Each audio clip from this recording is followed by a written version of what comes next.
పొలేలుగా చాలా పొలిగలగా అబ్బాయి త్వరగా కానీడా ఇదిగో చల్లయ్య పెళ్లి నాటకం నడుస్తుంది.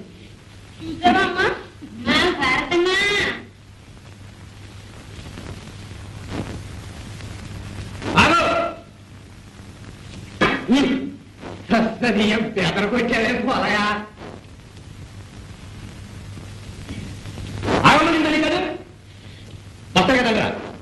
ఏంటిది? ఈ పంటను పట్టడానికి వెళ్ళేది ఇంకెవరు? నేను. ఏ నువ్వు పండించావా?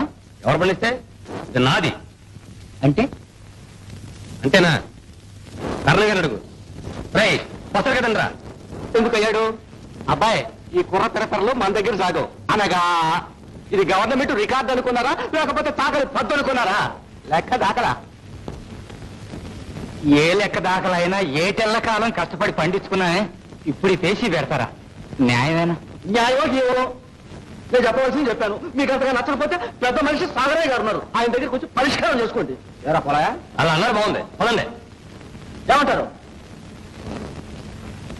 సరే పదండి. చెప్పి సాగు చేసుకున్నా ఈ తిప్పలు తప్పల. అక్కడికి ఎందుకున్నానా?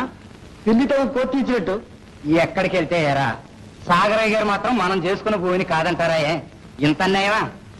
కమరా చూసావా భూసాయ, దీపారం పోలాయి పేరున ఉందంట. సాగరయ్య గారి దగ్గరికి తీర్పుకి వెళ్తున్నాం.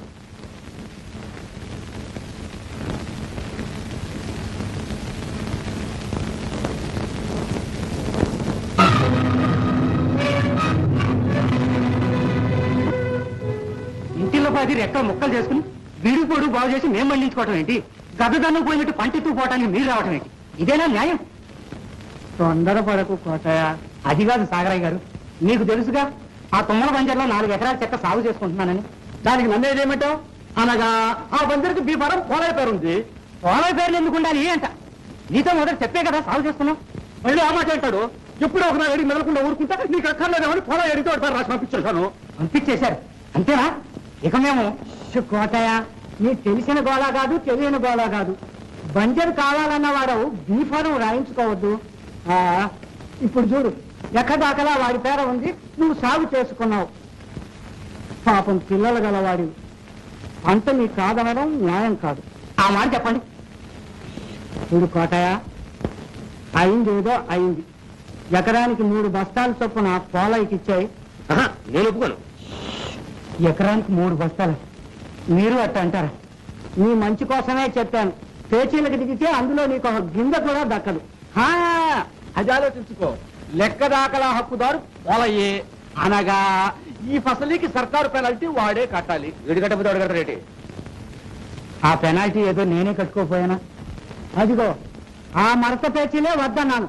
అలా అయితే మొదటికే మోసం వస్తుంది. నీ ఇష్టం వెళ్ళు. పోనీ అని కనికరిస్తే నేను మాత్రం ఏమన్నాను? ఏమన్నా లాభం లేదు. వాడి 12 బస్తాలు వాడికి ఇవ్వడము, లేకపోతే వాడి పని వాడు చేయడము, అంతే. ఆలోచించుకో. ఆలోచించేదే ఉంది. నీ ఇష్ట ప్రకారమే కానివ్వండి. సదియ్యా ఏరా, సరేనా? మీ మాటకు అడ్డడు కానీ బాబు, నాకే అన్యాయం జరిగిపోయింది.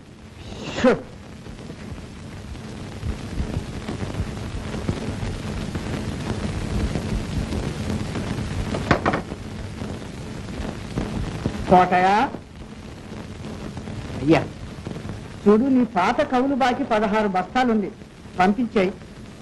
బాబు 7 పిల్ల పెళ్లి తలపెట్టుకున్నాం. మీరు కనికరిస్తే వచ్చే ఏడు మీ బాకీ తీర్చుకుంటాను. బాగుంది. ఈ ఎంకి పెళ్లి శుద్ధి చావుకు వచ్చిందట. తమరు అట్టంటే కాదు, ఈ శుభకార్యం మీరు చేయించారనుకుంటాను. నువ్వు అనుకోవడానికే ఎన్నైనా అనుకుంటావు. పొడిచేద్దాం అనుకునేగా నా కవులు అమాంతంగా మానేసి బంజరుకి ఎగపడ్డావు. ఏం పొడిచాడులేండి, ఈ 12 బస్తాలు అంటే ఆకులో అన్నం అంగుట్లో పడేలాగా ఆటంకాలు ఎన్నో. ఎవరు చూచాడు? నా కవులు పనికిరానిది నా బాకీ పనికొచ్చేదినా? ఆ వేషాలేం కుదరవు. నా బాకీ చెల్లించి తీరాల్సిందే. అట్టంటే న్యాయమా సాగరయ్య గారు? ఏ అన్యాయమా? అన్యాయపు సొమ్ముకు నేను ఎప్పుడూ ఆశపడను. నాకు ఆ శ్రీహరి ఇచ్చిందే చాలు. అవును కోటయ్య, నేను కాదన్నానా? ఈ పోలై పేసి లేకపోతే ఆ ధాన్యం తమకే ఇద్దాం అనుకున్నాను. జడయ్య నాన్నబిడితో అది వాడికి ఇవ్వమన్నందుకు ఇది నాకు శిక్ష అన్నమాట. మహా బాగుంది. సాగరయ్య గారు, తమరట్టంటే నేను బతకగలనా? ఈ చేతులు రావు. మా పిల్ల పెళ్లి చేయించి ఈ పుణ్యం కట్టుకోండి.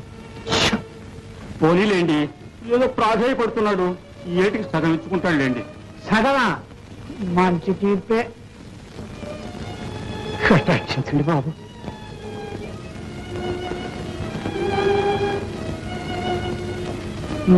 సరే, మెత్తని మనసు వాడినందుకు ఇదే ప్రాయశ్చిత్తం. కానీ ఆ 8 బస్తాలు మా ఫ్యాక్టరీకి పంపించాయి. అట్టగేనండి, సెలవు. వెళ్ళు.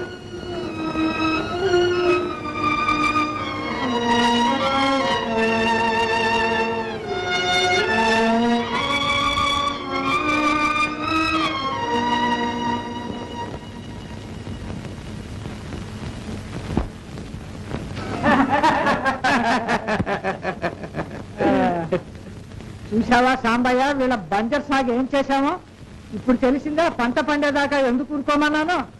ఇల్లు అనగానే పండగ అవుతుందా? మిగతా 8 బస్తాలు కూడా తీసుకోవాల్సింది బాబు. నాకు అప్పచెప్పుంటే నిమిషాల మీద బోర్డు ఓడుకుంటే మరుగుతుంది చూద్దాను. కాదులేరా, నీకు తెలియదు, నువ్వు ఊరుకో. ఆ మాత్రం బకాయి ఉంటాడు. ఎందుకు అనగా వాడి తిలక మన చేతిలో ఉన్నదన్నమాట. లేకపోతే వీళ్ళు మన మాట వింటారా? ఆ కుర్రవేధవులకి తాళం వేస్తూ ఉంటారు. ఓహో, అదా సంగతి. ఒరేయ్, నువ్వు పోరా. నీ బస్తాలు నువ్వు తీసుకొని ఇంటికి పో.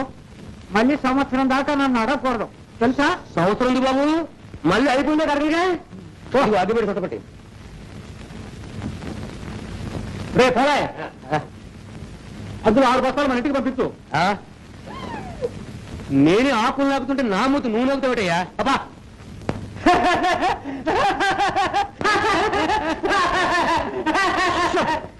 సాంబయ్య, అయ్యా, కొంప తీసి ఆ బంజర్ చెక్క సాగు రిజిస్టర్లోకి ఎక్కించావేమిటి? అంత తెలియకపోగా చేస్తాను. ఎక్కించకు. అది మా పడమటి పొలంలో కలిపి సాగు చేద్దాం అనుకుంటున్నాను. అన్నట్టు ఆ గూడెం శ్మశానం దగ్గర మన సాగు మధ్యను సర్వే రాయింది ఏమిటి సాంబయ్య? అవును, అంతవరకు శ్మశానం నంబరు, కాకపోతే మనం కొంచెం ఆక్రమించుకున్నాం అంతే. ఏమైనా అక్కడ రాయేందుకు? అసందర్భంగా సాగును బట్టి రాయా, రాతిని బట్టి సాగా? తీసి అవతల పాతి. అమ్మో కష్టం, గ్రామకంటూ సర్వే ఖండారాయి మాత్రమా? అన్నమే స్వర్గానికి పంపిన వాడికి రాళ్లు మార్చడం ఒక లెక్క. అవన్నీ ఇప్పుడు ఎందుకు, అలాగే మారుస్తాను. మరి నా మాన్యం సంగతి? నీ మాన్యం ఎక్కడికి పోతుందయ్యా? నీ పేద ఇప్పుడే రాస్తే అల్లరి కాదు. తింటూ ఉండు కానీ.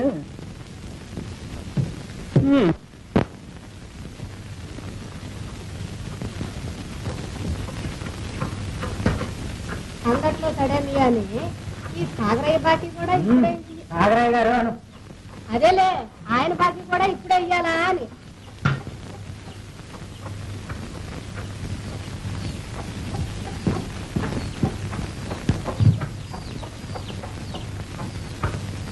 ఇంకా కౌంట్ సినిమాలు వస్తాడు. గట్టి ఎప్పుడు ధాన్యం కలవమని. ఈగిపోతే ఊరుకుంటారంటరా? ఎద్దుకుంది కాకి ముద్ద. దుడ్చేతికి ఇచ్చిన తర్వాత ఎందుకు ఊరుకుంటారు? తీర్పు కూడా సాగర దగ్గర చేయడమే. ఏడుస్తాయి వ్యవసాయం చేస్తే కారి మోకులు దొంగలు ఎత్తుకెళ్ళాక ఎందులో చూసినా మెతకేగా. మెతక లేకపోతే నీ కటకటానికి మెతుకు కూడా మిగిలేదు కాదు, తెలుసా? ఊరికే ఎదో కబుర్లు చెప్పడం కాదు, ఎదో కబుర్లు. ఆ కారణం చేసిన పితరాటానికి నీ నోట్ల నాలిక లేకపోవడానికి. ఏమే, మీ పాటి తెలివి నాకు ఉంది. వాళ్ళ కడుపు కాళ్ళు పట్టుకుని ఈ పాటైనా మిగుల్చుకొచ్చే సంతోషించకుండా అసలు ఏ కాకులు పొడిచినట్టు పడుతున్నారే. మళ్ళీ రాబోయ్. అమ్మా భారతే, కాసి నీళ్ళు.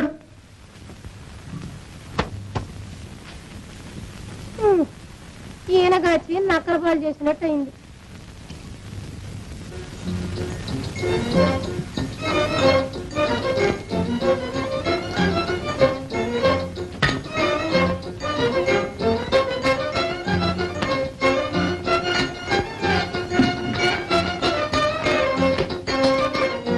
ఎప్పుడు గొర్రెకి బెట్టిడిపోకన్నట్టే ఉంది మన బతుకు.